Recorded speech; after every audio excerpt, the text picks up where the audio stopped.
So, good afternoon, everyone. So, our instruction course with the title DMEK Made Simple for the Beginners. So, I am from Kolkata, India. So,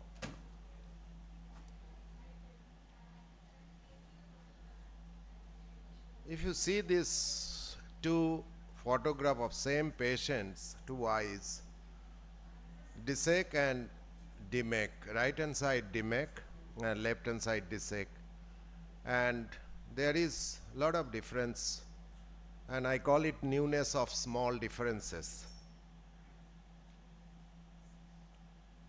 DSEK is 80 to 120 micron more, but not anatomically perfect and also visually. Why DMEK? Because it is perfectly anatomical, higher chance of 20/20 vision. And if you see the US data over last 11-12 years, there is a tremendous shift towards DMEK in last 6 years. And if you see these are all EK, total EK in US domestic use. In India, we do not have that kind of data, but we know that in India, there are few surgeons, they are doing regularly DMEK, but our percentage of DMEK versus DSEK, DMEK is only 25% and DSEK is 75 still now. So this is the landmark year in US domestic use. If you see that 22-23, where DMEK surpluses DSEK. So that is why this course. So the course, our good faculties are Dr. Shoham, and other faculties will be joining me. Dr. Revati, please come and sit. And there is no financial interest for all the speakers. So I'll call upon Dr. Shoham. He will be speaking on indication, case selection of DMEK.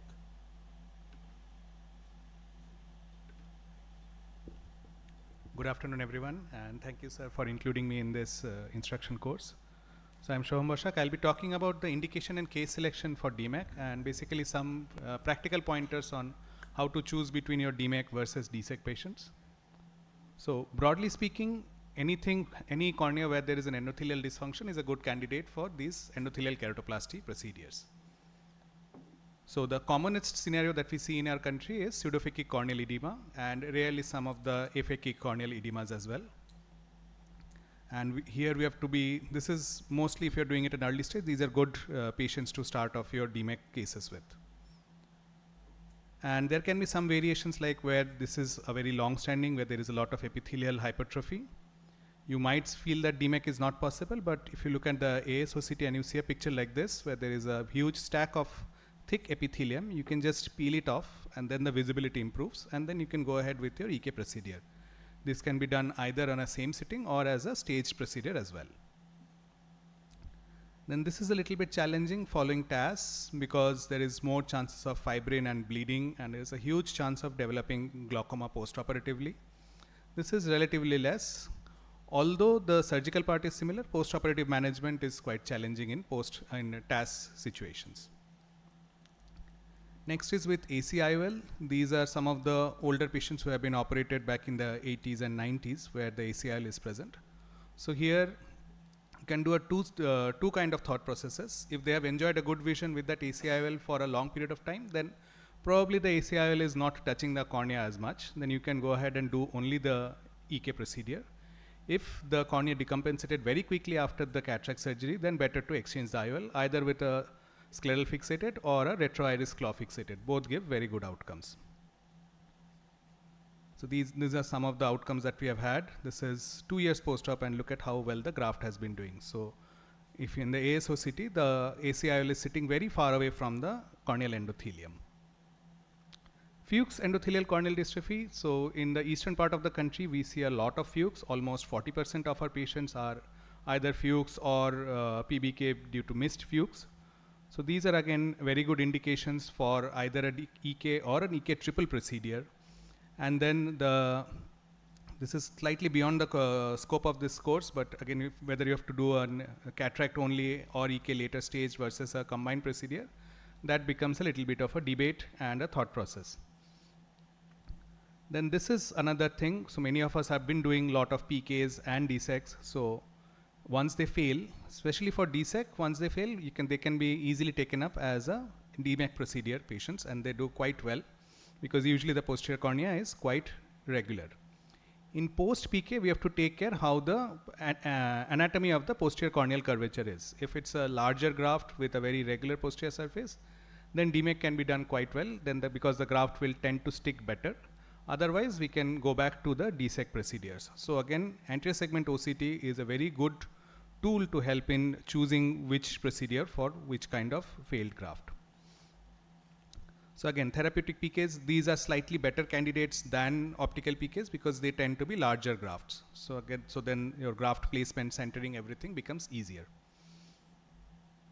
Post-trab tube or any of these glaucoma patients, the challenge here is basically how to get a good air fill because air will tend to seep out of either the tube or the trabeculectomy opening. So that is to be taken care of. Second, sometimes you might have to do a little bit tube trimming if it interferes with your graft unfolding. Other rare indications would be the posterior polymorphous corneal dystrophy, the congenital group, the aphakic group. The eye syndromes, we have a big percentage of endothelial dysfunction due to repeated herpes endothelitis and rarely due to CMV endothelitis and sometimes due to post-traumatic cases. So depending on the anatomy of these, so they can either be very easy to challenging. Usually eyes cases are quite challenging. CHED may have very difficulty in viewing. ABK, it's difficult to get a good air fill. HSV, usually the surgical part is not difficult, but post-operative management becomes challenging. So these are some images showing how they have been doing. So contraindications for beginners would be aphakic cases with say vitreous in the anterior chamber. If you have been expert, you can do a vitrectomy, put in a secondary IOL and then go ahead with the EK, but as a beginner, better to avoid these cases. Then where the IOL is unstable, where the visibility is extremely poor, or sometimes there can be deep vascularization. So in these cases, these are candidates for PK. These are not even candidates for DSEC. So if we look at the indications, how it differs from the Western world versus India. So mostly in the Western world, it's primarily Fuchs dystrophy, followed by post-operative post-cataract edema, and followed by the graft failure cases. Whereas in India, it's primarily the post-cataract edema. However, in eastern part of the country, as I was mentioning, we have a huge percentage of the Fuchs dystrophy cases. Now coming to workup and preoperative evaluation. So these, whenever you are starting out, it's very important to keep like a logbook or an Excel sheet of sorts. So then you can always go back and evaluate how the patients did. And then initially, this will also help in introspection and reviewing your own data so that you can improve over time. So this is roughly a sort of an Excel sheet that you can keep, and if you're planning eventual presentation and publication, this will help in easier data compilations. So basically, again, to reiterate, the diagnosis, the visual acuity, and the diagnosis of the other eye, because often the gut data or frank Fuchs dystrophy is missed by the cataract surgeon. Then lens status and lens stability is important. Look at prior glaucoma surgery. If you can have telltale signs, sometimes not visible, you can do an ultrasound and look at how the optic nerve head shadow is looking. Intraocular pressure, applanation tonometry may not be possible. You have to rely on our fingers or some of the newer tonometry devices. Ask very good history taking, because sometimes patient may have lost the documents, so they might remember, okay, I was operated twice or thrice in this eye, so then you know that's a very complicated situation. Either they have had multiple IOL exchanges or a vitrectomy procedure before. Then the other thing to look at is the pupil, the shape, size, position, and how much is pupillary dilatation. In TAS cases, sometimes they might have a permanently dilated pupil, which initially can interfere with the graft unfolding. Then whether YAG capsulotomy, this is again a challenging situation because sometimes air tends to leak behind, or if the IOL is unstable, the graft can also drop behind through that YAG cap opening. Ultrasound B-scan, usually this is the go-to tool for evaluating the posterior segment. Sometimes in early cases, a macular OCT or an RNFL OCT is possible. So always attempt that, because that gives you a much better picture than an ultrasound B scan. Axial length or biometry for both the eyes if you're doing triple procedures. Then for documentation, anti-segment photography. ASOCT, as I was discussing, this is probably the most important tool for deciding whether DMEK, DSEK, and how to plan your surgery. And some of the newer ASOCT gives like a very nice full field image with almost going till the lens also in terms of the anterior posterior depth. Then usually all these procedures are done under local anesthesia. In some uncooperative or challenging patients, you might have to resort to general anesthesia. And macular OCT definitely if it is possible. Then phakic patients, normally what we follow in our practice is anyone who has crossed 40, we usually do a triple procedure, because again planning a cataract surgery under a graft is a challenge by itself. And then this as a triple procedure, it becomes much more controlled for the corneal procedure surgeon. In situations like in eye syndrome or say in HSV endotheliitis where you do not want to irritate the eye over and over again, it's always better to go for a triple procedure. And in younger patients, say in CHED or very young Fuchs, if you have done only an EK, then later on cataract surgery can be done, but you have to take care about the protecting the graft from the surgical manipulations. So phakic DMEK, and if you're doing a triple procedure, so the IOL of choice is definitely a hydrophobic acrylic. Usually we prefer a white lens, so because yellow lenses will cause some contrast dip, and many times these patients have some corneal haze which will compound the effect. Definitely no to multifocal IOLs. Toric IOLs can definitely be considered if there is a very high degree of astigmatism. Low degree astigmatism in presence of the corneal edema, it's not very well to measure. And always target a myopia of 0.5 to 0.75 to compensate for the hyperopic shift that a corneal edema causes. The other workup part would be specular microscopy of the other eye, just to have a supportive diagnosis of undiagnosed Fuchs versus a normal looking eye. And with that, I end my talk. Thank you very much. Thank you, Shom. So Revati, will you add anything? Any question? We'll take the question later on if you want to add anything. Nothing much. Actually, since the course is mentioned as for beginners, so be careful about what some of the indications what Sogam mentioned when you are going for, if you are starting, better wait, consolidate your procedure and then go for complicated cases. So I'll be talking on donor preparation. So these are the ideals. So it is said that the donor preparation is the first hurdle of DMEK surgery, and in fact 70% of US surgeons use eye bank prepared. They always say that they are privileged and maybe spoiled. In fact, EK surgery in US starts in the eye bank. They use all this PPPPP DMEK graft like pre-strip, pre-stamp, pre-stent, pre-punched and pre-loaded. In India, we do all use, but recently in LB Prasad, they are supplying pre-peeled DMEK tissue. Donor damage during donor preparation is between 1 to 4.3%. There are different methods available in the literature. Some are difficult, but it is the method which are going good in your hand, you practice that. So this is my simple instrument of manual peeling. So I call it trypan blue assisted manual peeling. It takes only few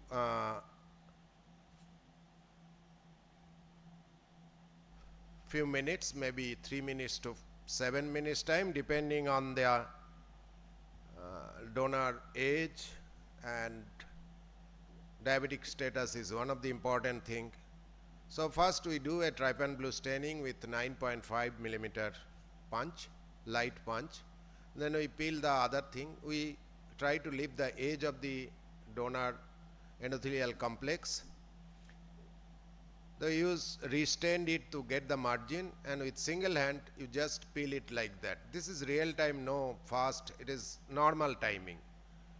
So after you take a small hinge there, they punch with 3 millimeter, 2 millimeter, 2.5 millimeter, and then just flip the cornea. You take the that lid and soak this part very nicely, put in a stamp. Then covered that stromal hole and cornea flipped back, and normal size is around 8 millimeter. So sometimes 7, 7.5, 8.25, 8.5 maximum. So you peel the whole thing, then stain with trypan blue. This staining is maximum 1 minute staining is enough. Then you load into the injector system. Sometimes we use this technique to, this is a very more elegant technique that you free all the edges of that cartilage all around almost 360 degree, so that your peel is perfect and you do not have any radial tear. So you try to rotate as much as possible. Then when you completed it, you will be very faster also, and you do not have any radial tear in that situation. Sometimes you may find there is a tear is going on, you see there, and you make that tear with a tick sign or Nike sign. So that means that round edge, it will not cause further tear to extend centrally. So that tear has happened, but you don't care for that. Now you go as usual. So donor, as we have published this in number is more than 1,000, and in our series that donor preparation time is around average time is around 7.9 minutes, and the donor failure, as I said, around 4.1%. The overall tissue exchange 21 eyes, 7 tissue damage during unscrolling, 14 tissue DMEK graft preparation failure. This is 1.4% only preparation failure. So we have come across that peripheral tissue is contain more endothelial cells. We come with this paper, and we say that if you do a peripheral trephination, we call it DMEK PD, you give more cells. And we have seen that in this is the central trephination, and if you go in you see right and left side, the peripheral trephination is always give more endothelial cells to the recipients. So these are two data of DMEK PD versus DMEK CD, bilateral, just few months apart, and down the line, you see the endothelial cell loss and endothelial cell count rather in the right eye is doing good than the left eye. So we have published another making DMEK graft in a different way, so that during COVID time, we actually, when there is acute shortage, one tissue can be used for 2 corneas. And we have shown that the stromal part can be used for DALK, and the DMEK tissue, we can do that. We can use the stromal part for Boston K-Pro as a carrier. So 1 tissue, 2 patient was that time was a big concept in us because of lack of tissue. So I am skipping this. These are use of pseudophakic donor in DMEK. That is highly possible if you get this kind of image from your lab, eye bank specular image. Definitely you can, the cell count is showing 2800.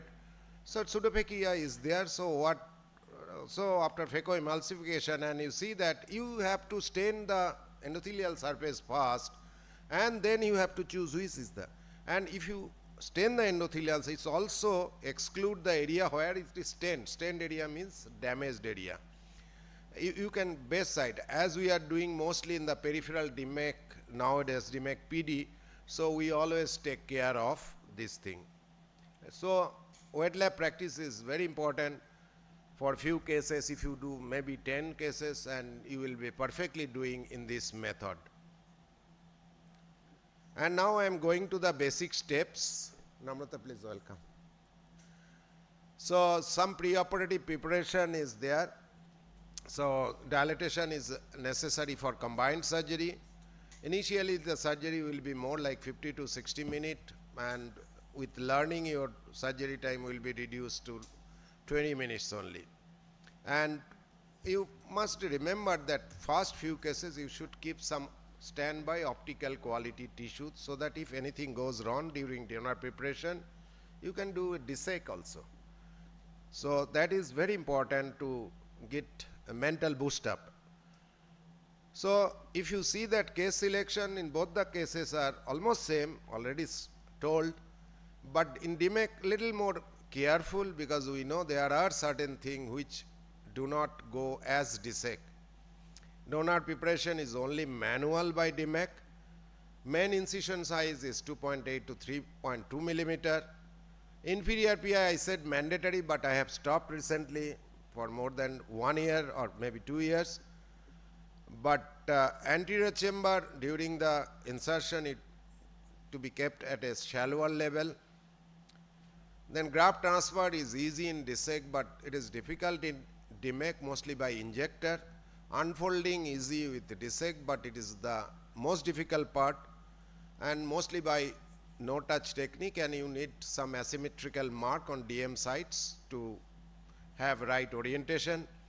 Then donor centration is easy in DSEK. It is sometimes challenging in DMEK, especially with sulcus fixated lens and other little bit anomaly in the anterior segment. Air injection easy in DSEK, but air injection again is difficult. You have to go right at the center at the pupil, and just you do not need overfill the eye, and supine position almost same in both the cases. So main incision site we do, I go little bit post limbal, so I give 3 millimeter incision, so you mark the side port. That is basic. So you can have your regular corneals and then you have to put suture. I do not give suture, so it is for beginner it is better to give suture. I give make a groove, and it is just 3.3 millimeter incision, and you just with a normal keratome I just do that 3 millimeter incision. So astigmatism will be a minimum. So DM scoring is same as, but in DMEK we just keep 0.5 millimeter more than DSEK. DSEK it doesn't matter if you are less or more, but here it is very different. There are different methods you could use, but air assisted technique is the best for visibility of DMEK. Air injection is also important in certain situations like post-VR surgery, SFIOL, SEIOL, where you do not like to keep any viscoelastic, viscoelastic assisted, we do not want that. And also here it's important because we want there should not be any tidbits of DM in the back surface of the cornea. Inferior PI, as I said, you can do YAG PI beforehand if it is a clear case, but you can do external PI. Some cases, sometimes it is required, and you can also do with vitrector. But as I said, as I have learned, I have two catastrophe after a lot of bleeding. I stopped doing PI, and this is the thing. It happens sometimes. You do PI, and after some time you see that there is a oozing and it goes behind. Immediately, though we give air, but it may not be sufficient when the patient is on some anticoagulant, especially when you see that this kind of bleeding happens, you remove air, give air, then again remove air, again the blood will come, so it will disturb the whole surgery. Sometimes you next day we see that black ball hyphema in one of my case. So I did, this is a plain simple course without PI, and this is under topical. Nowadays I am doing topical in most of the situation, and you see this kind of a patient, if you have to talk little more, so you give intracameral preservative free lidocaine, so that will actually do all the things, and you go with without PI, and I have now huge data of PI, but the size of the pupil is important during introduction. So we do not like to have dilated pupil before injecting the graft. We have little dilatation, and as soon as you inject the graft inside, ask the assistant, floor assistant, to put 1 drop of Mediatic drop, and by this time you are doing unfolding, people started dilating. So your unfolding done, dilation 6 millimeter like that, and you have attached everything right in position. So after that you put 1 drop and go. So when we see the patient after 1 hour, 2 hours or 3 hours, pupil is like 8 millimeters, so there is no chance of air-induced pupillary block. The donor transfer or insertion technique, there are many more. Our another speaker, Rajesh, will come. He will show a lot of methods. But there are a lot of gadgets available in the literature, and we are confused actually. So again, what I believe that some techniques are easy, some are difficult. Some techniques may be better in terms of endothelial loss. Glass cannula may be slightly better than plastic. These are all anecdotal literature report, but probably the principle remains same in most of the cases. Consider the cost and time factor, choose a technique which is consistent in your hand, and then master it. Ultimate goal is ease of unfolding, that means least endothelial cell loss during that unfolding procedure. So I use this simple injector. This is from, still I am using for last 8-9 years. The JJ is still supplying me with the Curtis. So this is simple things in the saline tubing. And with this butterfly Curtis, you can just break it with your hand. You just fit with this. And every day you make a new injector and you fit it with a 2 cc syringe.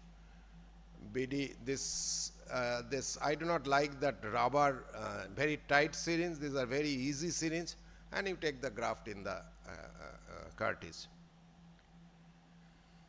So before donor transfer, again, repeatedly I tell that clean all the viscoelastics from the bag or anywhere in the AC, clean the blood, clean certain fibrin thread, magnify your, because fibrin thread has caused damage to my 3 grafts. So I remembered that fibrin thread is dangerous, it entangles with the graft, then you cannot open that graft. You have to take that out, that graft is basically damaged. So you have to take a new graft. So fibrin clots and fibrin threads, blood clots, these are very important. Clean the main port and side port, because you are injecting something, you may take blood clots along with it or fibrin thread, and again that cause entangling with the thing. And remove all air bubble before injecting it. So this is a very well man and he's a good friend of mine. He has a different kind of scroll inside the anterior chamber. But what I see what is the behavior of the scroll outside that in the petri dish. So I named them that class. We have presented a video in San Francisco also. So it is available in there. So there are different kind of scroll. It depends on age, may not be always true with the age, but age is one of the thing, diabetes is one of the thing, past history of diabetes.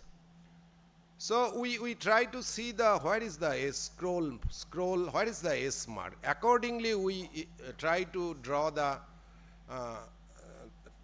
take the thing in the injector system, and we always inject in bevel down position, but if sometimes that we see that S is just reverse, we just rotate the injector, rotate the Curtis inside the anterior chamber, then inject it. So it is something like that. So if you see the S stamp Curtis, so you see bevel up position, S is reverse. So some kind of situation is there. So you have to see every day and practice it. And if check the air bubble before, so I will play this video again. This is very important. This spoils the whole surgery sometimes. So if you see that there is a air bubble here, that is the wrong thing. So because it pushes the graft again via the main port. So you have to first take that air out, then you have to go for unfolding. And this is also important. While injecting the graft, if release don't come out easily. You release the fluid first from the side port, not happy, again release little bit fluid, again guard the main port with your forceps, otherwise sometimes the graft will pop out from the main port. This is a perfect scroll situation. So if you have a perfect this kind of scroll, you go inside, you can just unfold it with fluid release from both the side. You unfold it, you just centrally fix it, unfold this side, no tapping, nothing. You just unfold gradually. just release of fluid from both the side port and port and just ironing of the graft to make it perfectly central. These are rare situation, not happens always, but whenever you get a chance, you always take this chance. Then sometimes this is again an example of perfect scroll, like the lot double scroll, typical you see that double scroll. So you see in the Curtis what is the configuration of this scroll. Accordingly you plan yourself, guard the main port, little tapping, your graft it open, fix it in the center, I call it pinned it in the center, and then again little bit of ironing and graft goes like. These are all real time, no fast forward in these cases. So you see that it is centered well, the indication is perfect, and when the centering is perfect, you just injection of air. It is just opposite direction, endothelial side up. This thing you have to check while, so always in the higher magnification you see, it is just reverse. So you have to flip that graft. So I am showing it for demonstration, but when you are ready, that you just inject the fluid from one of the side port, and you see there is slow release of fluid and flip of the graft like this. And once you have done this, your job is done. Again check the configuration of S, and when you are sure, then you center it and then completely unfold it, and then air injection.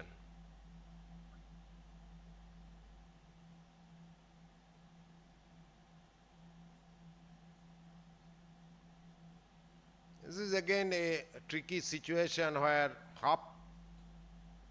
this kind of configuration you in the right hand corner, the orientation is good, but you are halfway. So where it is opened, you just fix it in the left hand instrument, whether it is a cannula or a fine iris repositor. I use fine iris repositor, and then you have to shift the graft little bit from to one corner and unfold it like this. These are old videos, that is suture is there and S is big. So S actually now become smaller and smaller, it is 1.5 millimeter now. So when it is done, then again you see that injection, the air, bubble air right at the pupillary area, and dissect, that is not the question, you go inside and put air.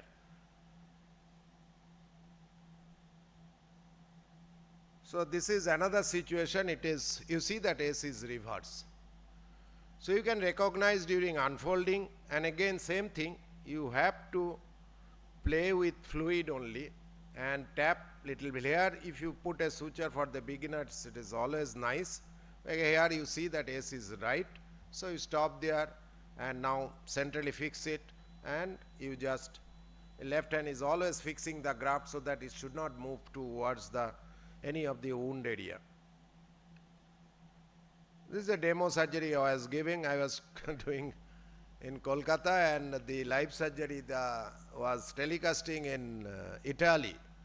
So everybody was saying that you are perfect, you are perfect. So you inject from the audience. But I thought probably not. And yes, I was not right. So S was reverse.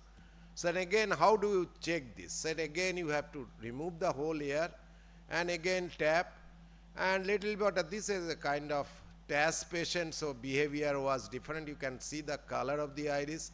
It is not like our Indian regular color. So it is iris, lot of iris atrophy. Ultimately we did it, but people learned how to take out air, and you have to be right direction. Then ultimately we saw that that curve is like biceps up. That is the saying. And when it is like this, you can again, now you can see the S and it is perfectly okay. So there are many situations like you see and you are fine. Tight scroll is very difficult. This is I remember this is a 27 years old tissue, and it is challenge. Like you do more damage to the graft while doing this surgery, ultimately surgery, but it took almost 10 to 12 minutes to unfold the graft. the more you tap, there will be more endothelial cell loss. You have to remember that. So not much many trap. That is the time where you have to restrict yourself. So I ultimately managed to unfold it, but ultimately the cell loss was more in this particular case. So our saying is that take a graft if it is more than 50 years, it is most suitable. Best graft is around 60 to 65, where the graft will listen to you. Otherwise, other graft may not listen to you. Sometimes unfolding is a fun, like this is a kind of not so flat, it is half scroll. And you see that when I go in, so I call it that unfolding sometime happens. So it is a kind of little bit flatter kind of scroll. It is like this. So there is 50-50 chance of having the same side or opposite side. So you take a chance and it is right. So after that you put, so flat graft. So we purposely choose this kind of older tissue when the case is challenging, especially where the visibility is poor, where there is a complex anterior segment anatomy, so that we know that we should not manipulate much for unfolding. So this unfolding is once, so you have to reverse it. So another movement. But if it is a scroll graft, then multiple tap will happen. So immediate post-op period is very crucial. Keep the patient in the recovery room for 1 to 2 hours. Normally we keep them, then we examine them under slit lamp, sometimes in the operation theater itself. Right to sitting position is very, if we see this kind of fluid level above the PI, or if you dilate the pupil, it must, the fluid level is above the lower border of the pupil, then your job is done. You send the patient to the indoor, and they will stay for 4 to 6 hours, and in the evening, that is our routine nowadays. And if the fluid is like this, you see like this, sometimes we see that because the air sometimes you cannot control in sitting position, so you burp little air. I always use air. Rarely I use C3F8 or other expansal gas. Mainly for rebubbling situation I use. Otherwise air is going good in my hand. So discharge and counsel the patient about the positioning. That is very important for next 24-48 hours. And then ask the patient. I usually review the patient on day 2, not day 1, because that day probably you will not see the detachment. Day 2 is by that time 3/5 or 4/5 air is gone, so you can really detect your detachment. So in summary, in India we have to do a lot of EK in any forms. Cataract surgery in CSR is increased now. Last year we have done about 9 million cataract surgery. This is older data. That means every year we need to do around 15,000 PBK cases. For Fuchs dystrophy is there, they are different in different position. Surgical and visual outcome of DMEK is like cataract surgery outcome. As a beginner surgeon, we need to start this wonderful surgery. Thank you very much. Thank you. So I'll call upon Dr. Namrata Sharma. We'll take the question at the end or maybe after her talk. Please. So you'll be playing from your laptop, no?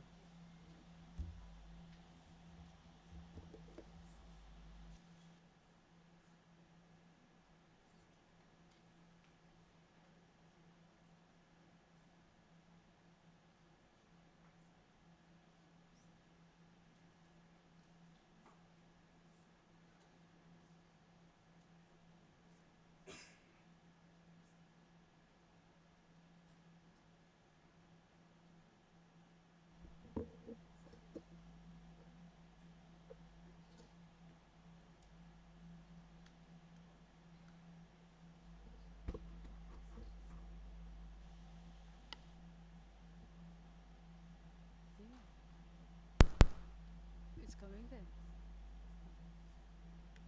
So thank you, Dr. Basak sir, for making me a part of this course, which has been running for a few years now, and every time even we learn something new. At the outset, I would like to acknowledge Dr. Samar Basak sir, who had come to RP Center to teach all of us DMEK. So we all have learned our DMEKs from him.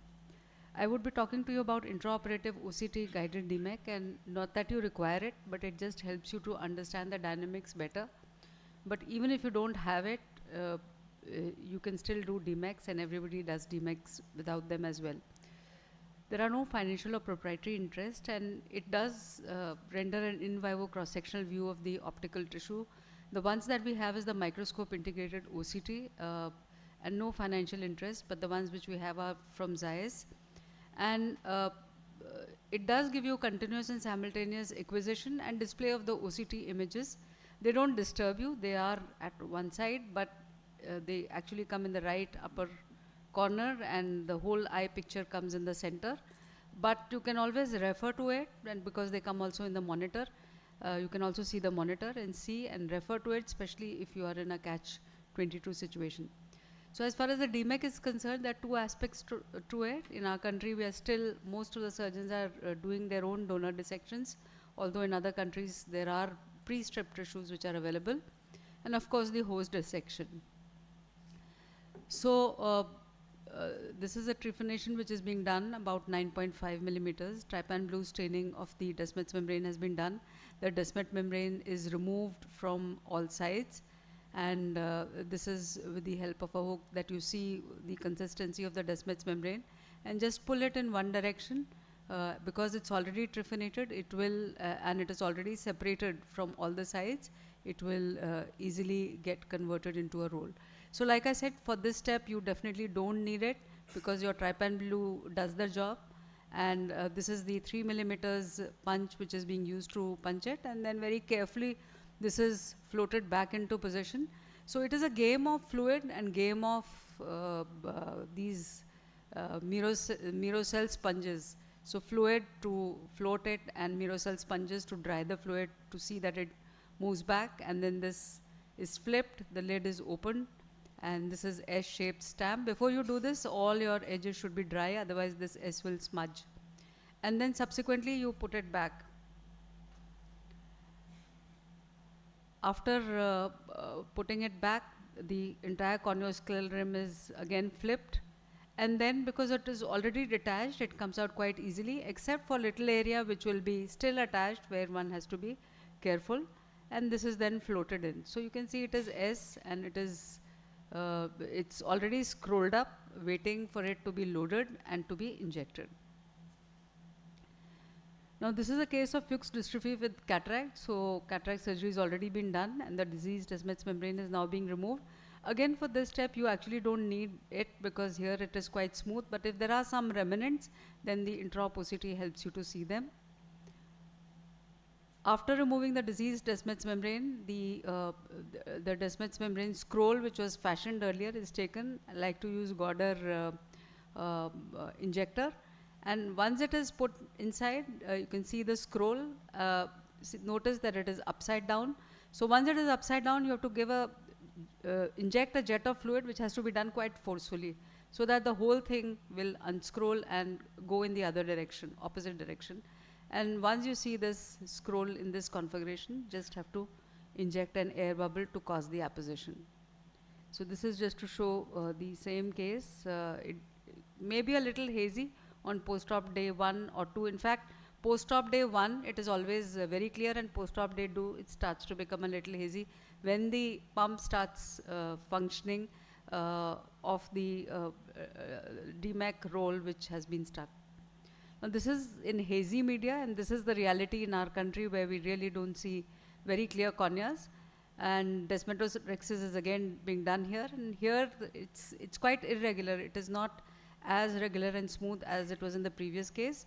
So these remnants are removed. This is then again put inside, and once this is there in this vertical direction, you have to tap and see that it becomes horizontal, otherwise it will come out.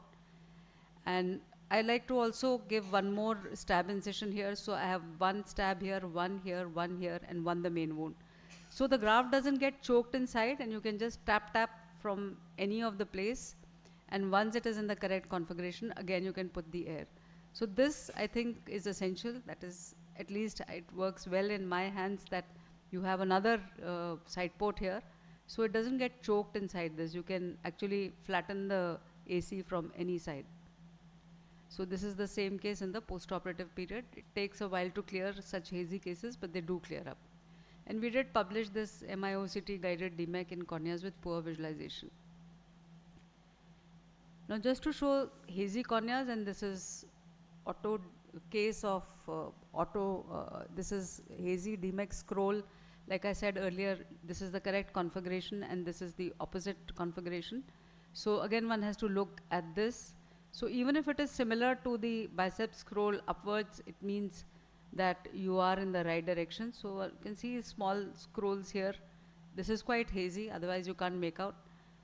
But you can see the S which is here. And once you put a blob of Visolon or viscoelastic HPMC, then this will become even more clear. And air causes it to become even more clear. So if you put the air, put a blob of viscoelastic, it will get magnified and you can see the S. So even if you don't have it, you are done.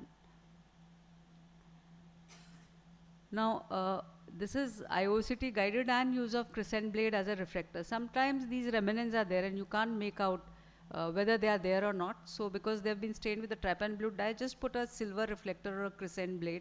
Then you can actually see they get highlighted very well against the silver reflector because they are stained with the trypan blue dye. Plus, this also stabilizes these remnants which are actually floating and escaping your scissors grasp.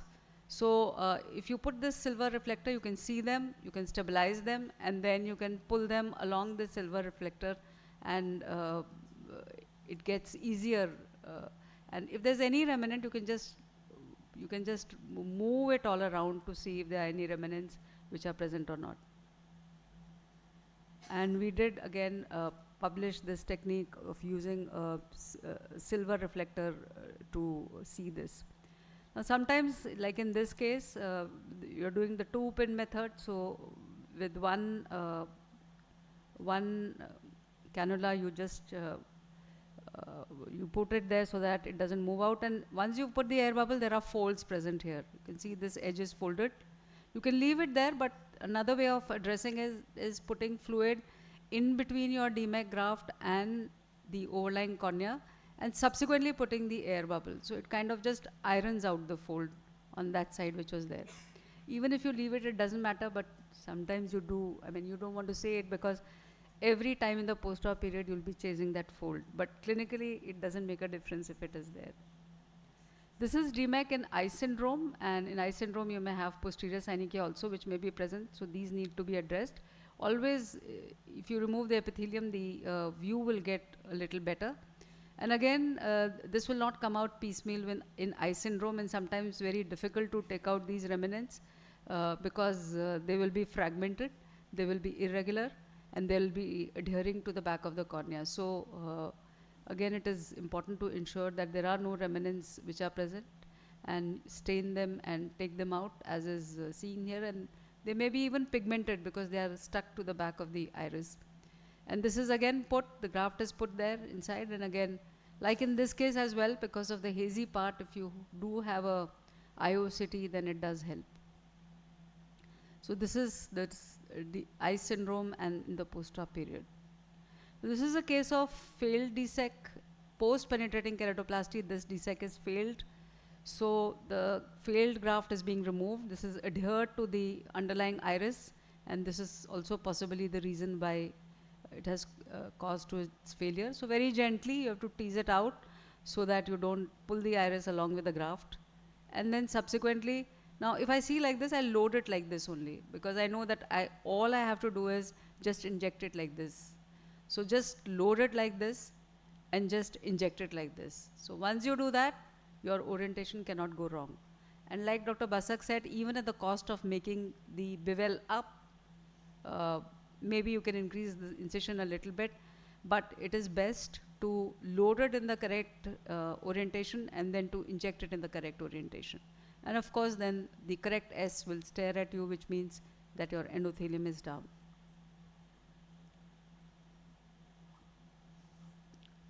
And of course, auto DMEK, you don't get such cases. This is a very rare case of a case where the donor disc was detached by the surgeon, referred to us after 2 hours, And again, it was very difficult to know which side is up and down. Now, even if you don't have IOCT, you can stain this with trypan blue and can make out, but when the cornea is edematous, then it becomes difficult.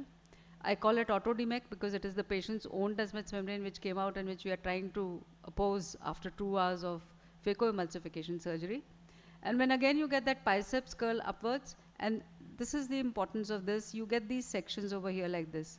So in each of the sections, you can see which side is stuck and whether it is detached or not. And wherever it is detached, it will actually show you in these sections that it is detached. Now there can be problems of DMEK, like in this, you're trying to chase it and it is moving away from you. So you can stabilize at one edge of the Petri dish so that this edge is there, and then important thing is that you have to go and chase it right at the edge there. If there are currents of the fluid which are present between your injector and between the graft, then it will become very difficult. It will keep moving away from you. So you have to see that you actually go and seek it and decrease this gap. If you don't, if you try to pull it and there is a gap present, then it is going to be difficult. Now look for the air bubble over there, and it is best if you see it, you can remove it. Even if you don't remove it, you can address it later. But once you see it, once at least I see it, then I just like to remove it. I do not put goiter on a tubing, I put it directly onto the cannula. And then, like I said, in the orientation, you load it in the same orientation that you want to see it. And then all you need to do is shallow that AC and tap, tap, tap. So once you shallow the AC, tap, tap, tap, it will unfold. Now everything seems correct here, but what is not correct is the wound is a little oblique. And if you see it in the slow motion, inadequate dock is there. So if the dock is inadequate and you leave a gap there, then it becomes unforgiving, because if the gap is there, then the fluid will go and the graft will come out. So there should be no gap. It should be a complete dock which should be there, and it should be injected inside. So I think this I've already shown. So to conclude, intraoperative OCT is a useful tool if you have an access to it. And I think companies are now, Indian companies are also coming with it. It does help you to refine the surgeries better. It does help you to learn the surgeries better. Even if you don't have it, you can watch videos on this, and then it helps you to understand the dynamics better. But in the current system, I'm not advocating it, but I think still modifications in this are required. So thank you very much for your kind attention. Thank you, Namrata, for your excellent talk as usual. And now Dr. Rajesh will be talking about the different injector system and other tips in DMEK procedure.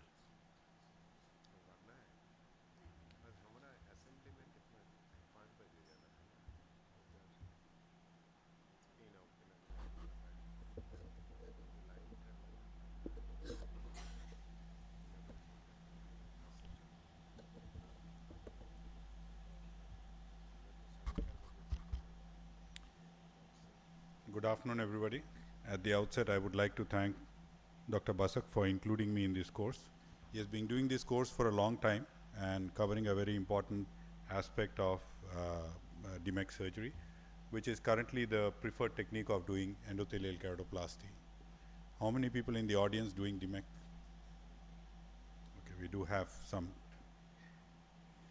So I think some of these points have already been covered. So to insert the donor, you basically need an injector. You can use a dedicated glass injector or an endoglide, or you can use even an IOL cartridge to insert the donor DM scroll. Now, you can see that these are various donor delivery devices that can be created. You can use a Alcon cartridge or a sensor cartridge or a micropipette, or even a glass injector. This is the one that's made from Joja Surgical. And I'm sure Dr. Basak is aware. I think you still use your IOL cartridge only with attached to that Simcoe cannula. So he's been very innovative and he's very economical as well. So it's basically a fluid-based flushing system that you flush the DM scroll into the eye. You're not pushing it like what you push an IOL. And so all these videos are there on YouTube. You can look up. the exact execution of the insertion. So when you load the donor, you have prepared the scroll, you can load it directly from the corneoscleral rim, but remember you have to ask your nurse to keep replenishing that fluid in the, otherwise you run out of fluid and your scroll is not yet gone into the cartridge, or you can transfer the DM scroll into a bowl and you can then aspirate, you have adequate amount of fluid. This is loading from the tip. The other way is to load from the posterior end, which is the wider end. So this is good, especially for scrolls that don't scroll up. You have a scroll that's remaining open. If you try to aspirate through the narrow tip, sometimes there can be a shearing at the tip of the edge of the cartridge. Whereas here, because the opening is larger, it goes in much more gently. Or you can do this process where you can just catch the scroll at one end, lift it up, and you can gently, pass it into the injector system either from behind or from the tip. By capillary action, it just goes in, and so there are different techniques of doing it. You can practice in the wet lab, and whichever works for you, you can use it in your clinical practice. Now, I think Namrata also showed you a situation where you have the scroll jumping out of the eye.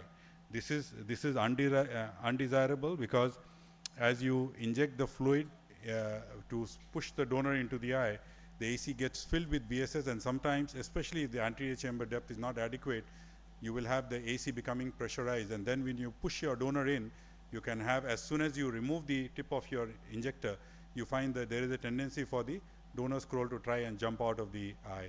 That's why you need to release fluid from the side port to try and soften the eye so that the counter pressure is minimized and you can safely release the tip.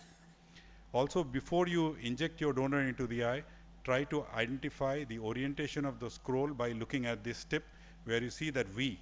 That means the open end of the scroll should be facing towards the surgeon and not towards the iris.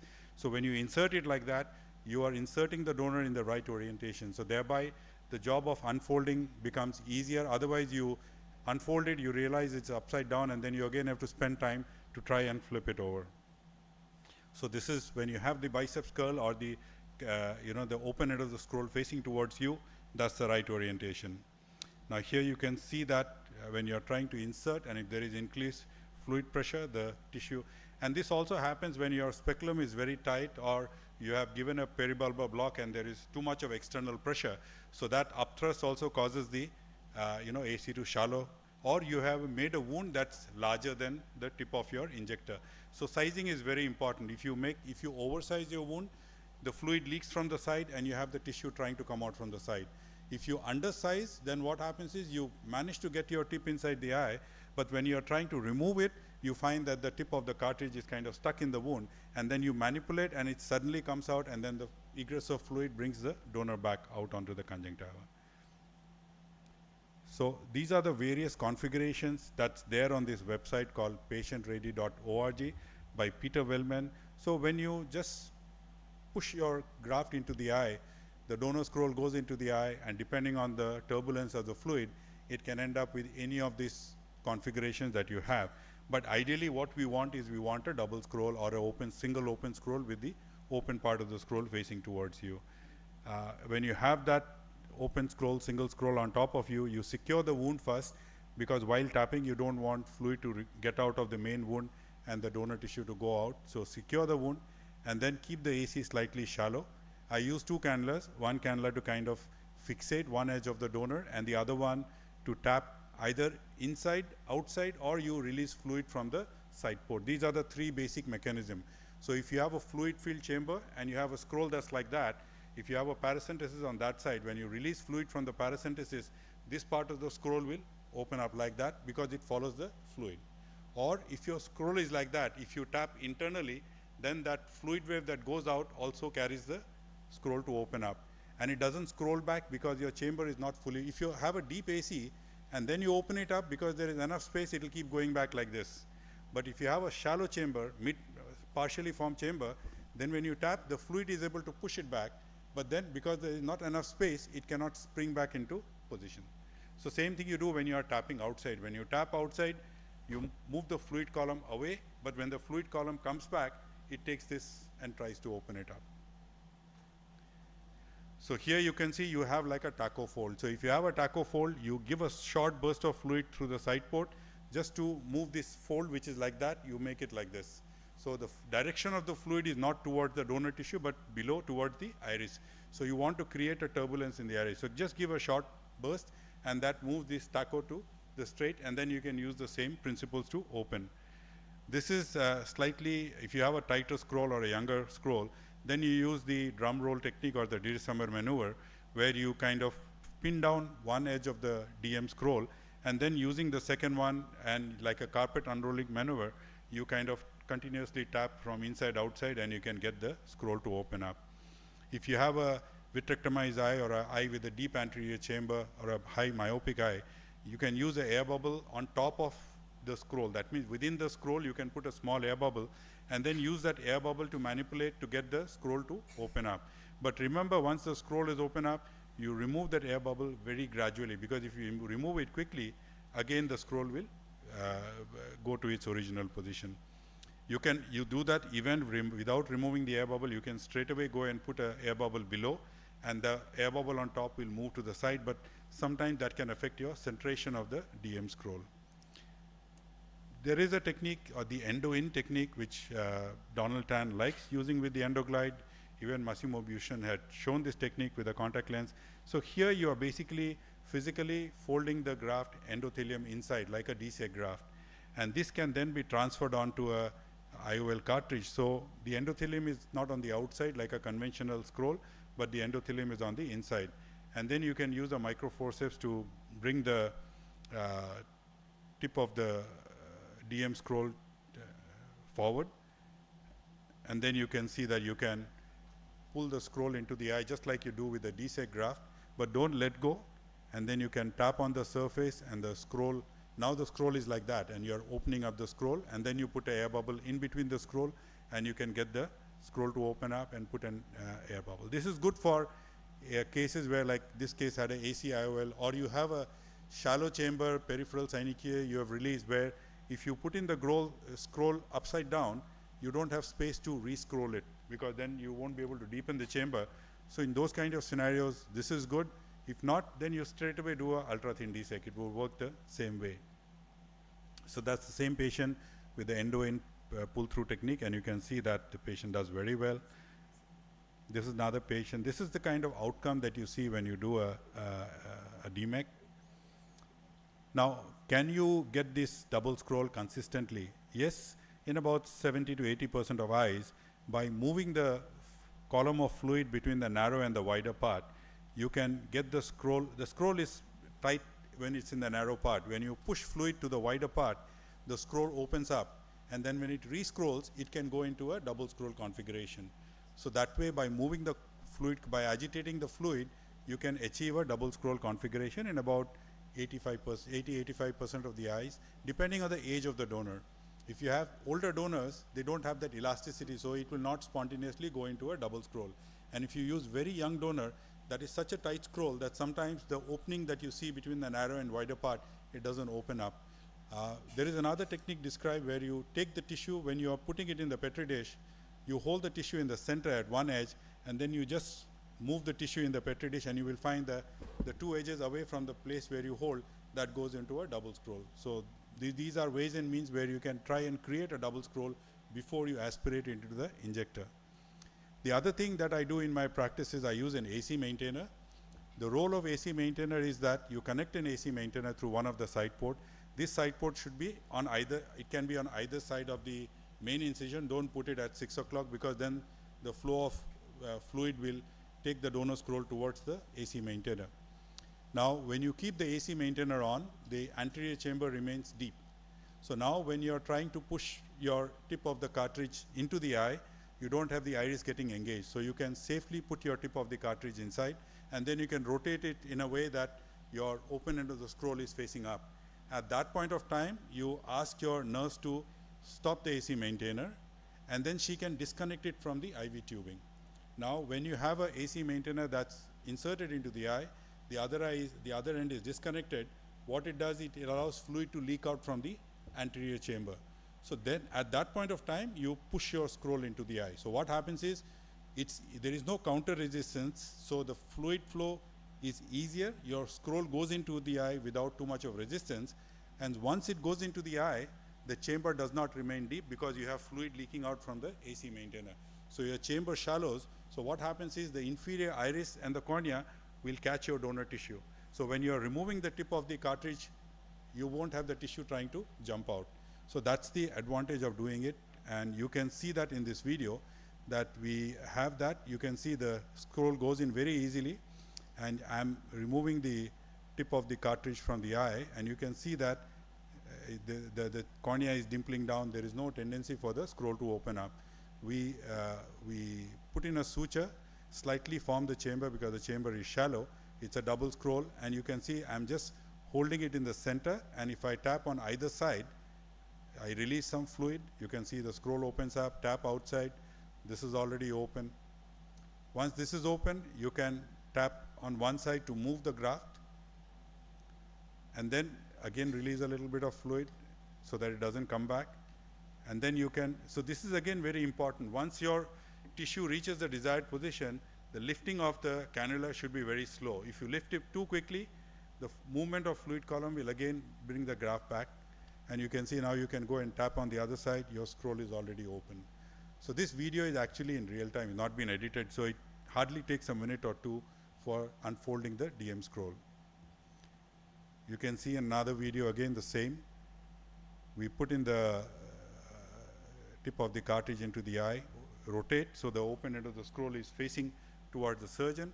At this point of time, AC maintainer is disconnected, but see how easily the scroll goes into the eye without any tendency for the scroll to open up. And as you just tap on the surface, you can see the scroll is opening up, one edge is already open. You move it to one side to create space on the other side.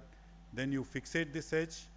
You can tap on the inside or the outside, and you can get the scroll to open up, and put a small air bubble first and then enlarge it to complete the air fill. And this is very reproducible. I can show you various videos how it works the same way. So this is like the go-to technique of insertion and unfolding that we do at this point of time.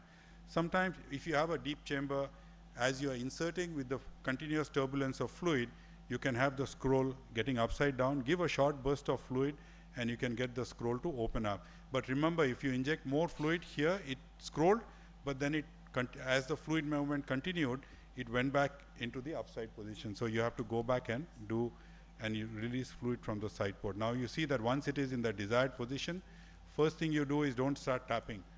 Release fluid from the side port to shallow the chamber so that your tapping does not cause it to shift from its position. And once it is done, you can stabilize with one cannula, and the other one you can use to.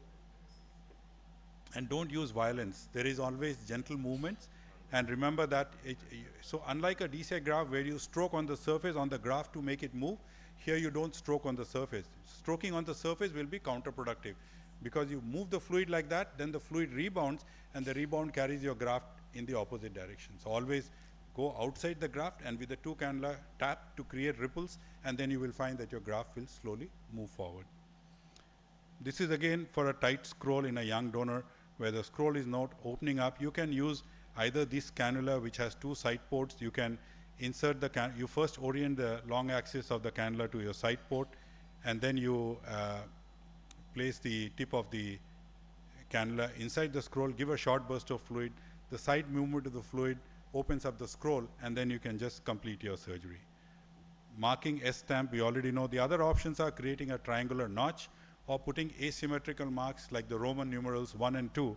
When you mark it from the stromal side, when you join the two, 1 and 2, it should be clockwise. So that's one way, or you put a triangular notch like an arrow. If your correct orientation of the stromal side, the arrowhead should be going clockwise, not counterclockwise. This is again something to show you how to mark without doing a stromal punch, where you put a small air bubble in between the folded DM, and then you can dry the surface and you can just mark on the surface. The advantage of this is that you can use the stromal tissue for doing a dull tissue, for a dull surgery, because you have not created a stromal window. You can look at the orientation on intra-op OCT as well. So that's in conclusion about insertion and unfolding, and I think this is what gives you a basic overview of doing DMEK, which is a very, very simple surgery. DMEK stands for definitely most easy keratoplasty. New nomenclature by Rajesh, and thank you Rajesh for giving this wonderful. I always like your this innovative. Rajesh, please be seated here. So our next speaker is Dr. Revati. She will be speaking on complication and management of DMEK.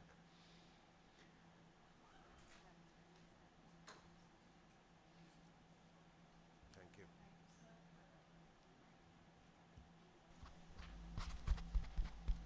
Is that? Ah. Thank you, sir, for being our mentor to initiate us into this wonderful procedure, and also for giving me this opportunity. And so far, I have seen very elegant surgeries, so you would have been really motivated, some of whoever is not doing. But after seeing my presentation, don't get disheartened. These are all learning process only. So just by one word is like, if you stick on to all the steps what they have mentioned meticulously, you can do an excellent surgery. But when we are in an enthusiastic in a phase, when you start doing it very casually, then you will end up with problems. That's what I am going to show. So these are the intraoperative or postoperative complications.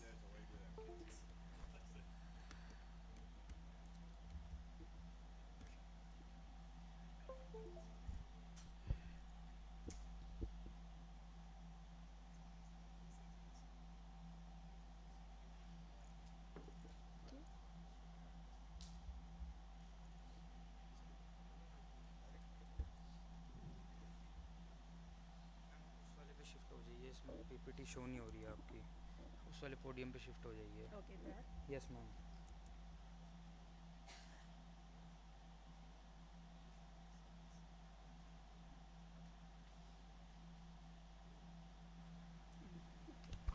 Thank you. So we will see some of the intraoperative problems as when you are creating your donor tissue. We prefer the older tissue, of course, because unscrolling will be easy, but sometimes you can end up with tears, what Dr. Basak already told. But as he mentioned that even if there is a small tear, it's okay, but you remove the tag and you can go ahead with inserting it. Even 80% of the original, what you planned, if the graft is there, you can go ahead and do the procedure. And the recipient preparation, if you can do it under air, then it will be good, because the air interface will give you very clear view of the margins, because DMEK is a very little unforgiving procedure than DSEC, so you cannot leave behind small tags in between, so you have to remove. If you are not able to do it under air, then at the end remove the visco and put an air bubble and make sure that your margins are clear and not much of tags. And coming to the donor insertion, and here already they have shown this many times, but here you can see it, you need not, if you are not paying attention, because the beginning we will be concerned with many other things, and even before entering only the tissue has come out.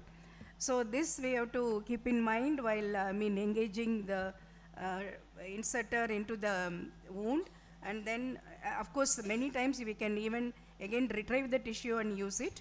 And this is again another what Dr. Fogla and others were showed, that you have to depressurize the chamber before, and if the wound size is also not correct, even before you take out the inserter, the tissue flew out. Though again we have to, we can retrieve. In both cases the surgeons were able to retrieve, and luckily this was the happy ending in the second case.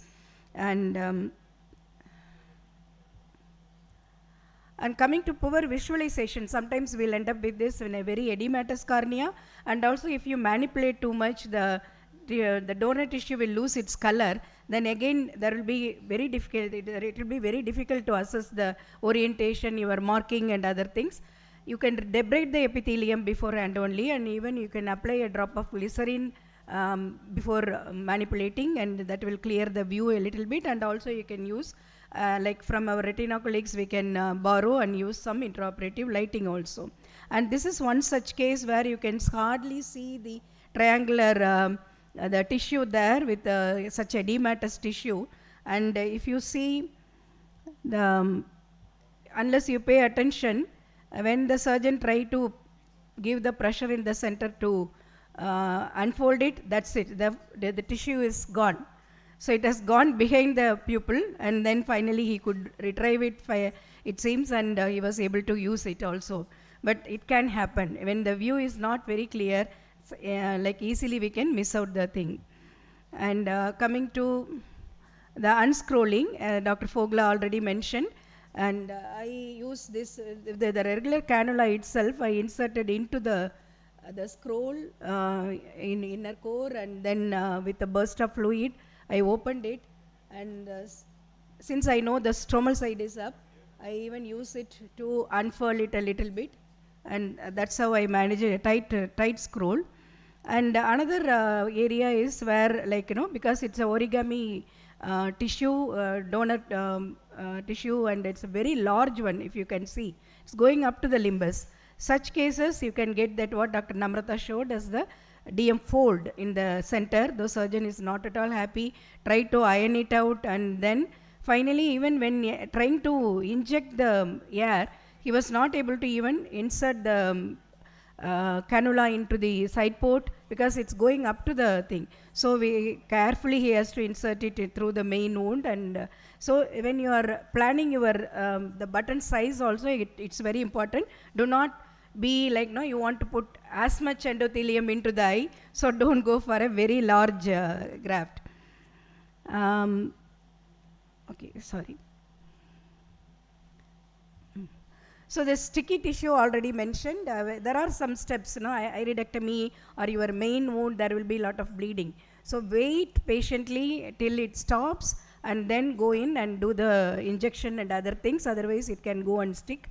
And the same way, remove all the viscoelastic before inserting the donor tissue into the thing. And this again already mentioned, this inverted triangle or V shape. And again here, even with all the precaution, even in experienced hands, sometimes you may end up with a inverted S. Then as they mentioned already, reform again and flip it inside the thing, and then you can go ahead. And this what Dr. Fogla mentioned, the inferior notch or some notch at the periphery, because with this we can move, do away with even the marking. It seems this is recently presented even in the recent World Cornea Congress. And the decentered graft again, not like DSEK, no, we can't just tap it and bring it to the center. Again, you have to deflate and again float the graft again, and then gradually you have to bring it to the center. So this also we have to keep in mind. We can, don't try to just tap it like as in DSEK. And surprise is nowadays I am very unhappy with doing PI, and especially if you are a messy surgeon like me with a big large PI, then you may end up like this when you are injecting air. At the end of the thing only it went into the posterior chamber. So again I have to search for the bubble, then I saw that it is sitting behind the iris, and through the PA itself I have to remove it, and then I have to replace it again. So it's better, if possible, to do away with the PA or do a very small PA, elegant PA. The postoperative complications of pupillary block glaucoma can occur, and if you leave behind especially a very large air bubble, and at the end of the surgery try to release it a little bit and then do the shift the patient later. And the donor tissue dislocation is very common, more than in DSEK, and here first thing you have to do is doing AIOS2025 and look for the correct orientation. If it is not there, then it may be the reversed graft, and you have to go and again address it. And the first week is also very crucial. It's need not be dislocated only in the first day. As Dr. Namrata mentioned, actually the first day with the air bubble it may appear little better, and later after the second or third day it may become more and more edematous, more hazy. Then you have to keep on doing AIOS2025 to make sure that it is well attached, or even if there is a slight detachment, better to go and rebubble it. And doing a small graft is easier to maneuver, but at the periphery you can leave behind some edematous cornea, so which can lead on to persistent of bullae, and the patient may not be very happy about that, and they may complain still about the irritation and others due to the bullae, and that we have to address again later. And the primary graft failure, of course, in the initial period it is very common due to our manipulations, and the later stage when you are moving on to doing complicated cases, again you may end up with the primary failure in some of these cases because of difficult maneuver. And the graft rejection is very, very less in DSEK, but still it can occur. The main challenge is to recognize that, because not much of stroma, original the donor stroma here. So early fresh KPs or pigments on the endothelium, immediately be aware of it, and then or some cells in the anterior chamber, immediately treat it as a graft rejection, early rejection, and don't wait for the stroma to become edematous. And graft infection is a major problem in EK in Western countries, where they use the prepared and preloaded tissues. For us it's relatively less because we do it by ourselves as fresh tissue, but still we have to keep it in mind if there is any doubt, because this can be a really a disastrous outcome.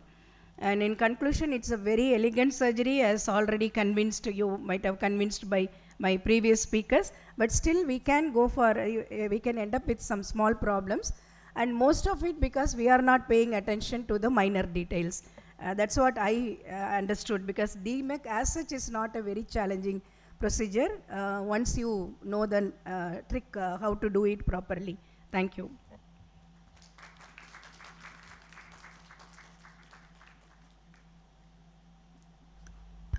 Thank you, Dr. Revati. Any questions from the audience? Well, good. I think the audience is very clear. Okay, please go ahead. Yes. Sir, for the graft sizing, you're supposed to take the same parameters as we do for our DSEK? Like if we have a 10 mm, we take a 7.5 or 8. Do we do the same? Or do we keep it a little more larger? Well, the advantage of doing a DMEK is that because the thickness is missing, the chance of developing peripheral synechiae are less, that's why for a DSEK graft, it varies between whether you are doing ultra thin or a normal DSEK. So because the AC shallows in the periphery, so Yes. you do a pre-op ASOCT and see how much of volume in the AC you have, look at the corneal diameter, and then you can ideally plan. So most DSEK grafts are between 7.5, 8.5 depending on the corneal diameter. For DMEK also, we tend to use 8 or 8.5, but also remember that in case you have an upside down graft that you have inserted, you should be able to flip the graft over. So if you put in a larger size graft, sometimes one edge of the graft will keep getting caught and you will find that it's difficult to flip. So that's why when people are starting out, we tell them to use slightly smaller grafts, 7.5 or 8.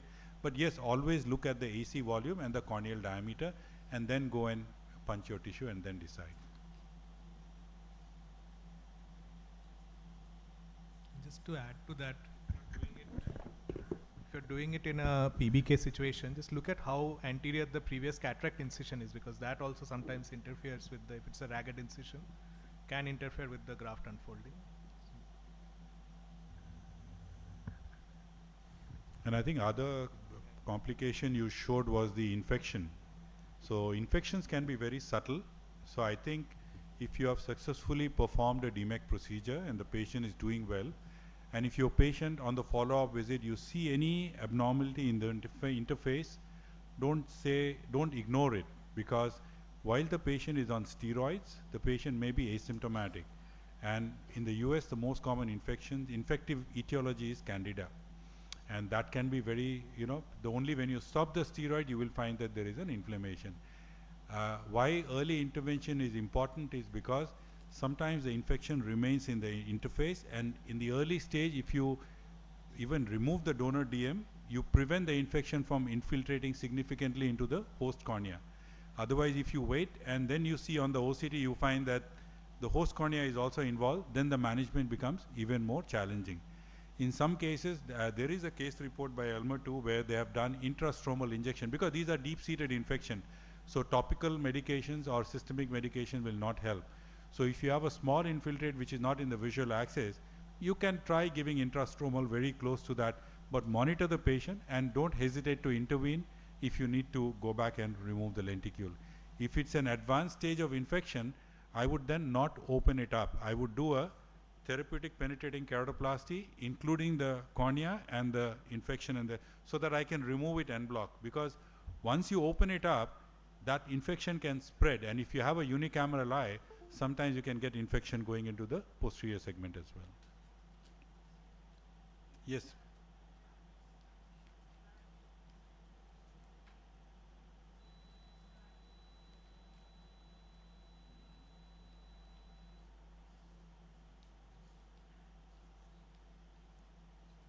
In a case of previous scar on the cornea, because of, if it's a case of PBK, will you take a smaller graft, much smaller? It depends on the location and the morphology of the scar, and when you do an anterior segment OCT, internally you see how irregular the posterior cornea is. Usually about a millimeter, that scar will go.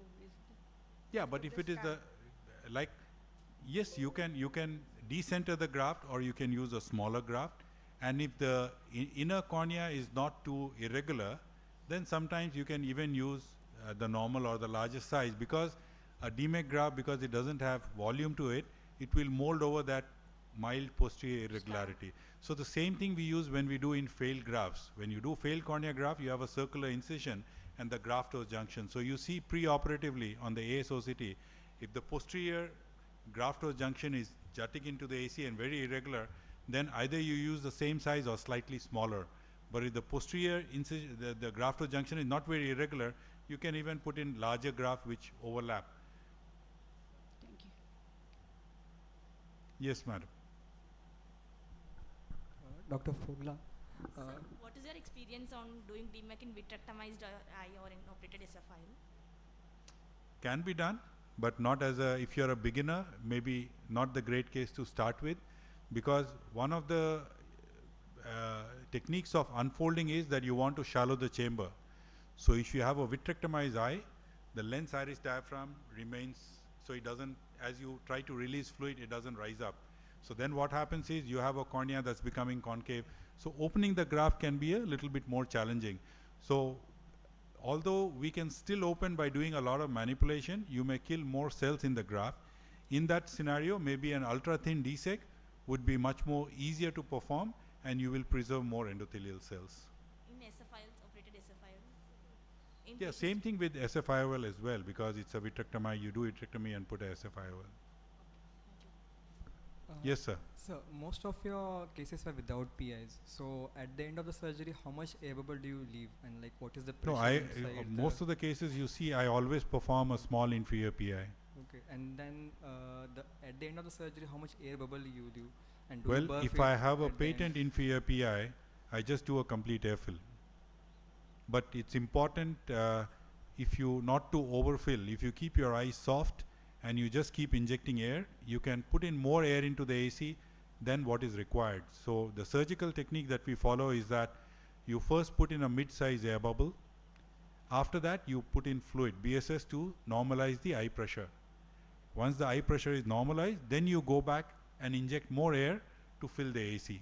Because if you keep a small air bubble and then the eye is still very soft, you put in an air bubble to fill the chamber and you find the eye is still soft, but you go and inject more air, then you find the lens iris diaphragm is really going behind. Then what happens is, even if you have an inferior PI, it will still remain blocked and the patient can develop a pupillary block. So always see your patients 2 hours post-surgery on slit lamp, and you should see like a 90% fill and a small meniscus of fluid inferiorly. If you don't see that, you can always burp out a little bit of fluid through one of the side port. But there are surgeons who do a tight air fill for 10 minutes and then they go back and release a little bit of air to leave behind like a 90% fill. It may work. I used to do that when I was not doing a PI, but ever since I have started doing a PI, I fill the chamber, I leave a pressure in the range of about 25. I don't leave it stony hard, and I give post-operative oral Diamox. So by the time the patient comes like next day, it's always like a 60-70% fill. So as a beginner, when we do a PI, it doesn't bleed like when we give a full tamponade air.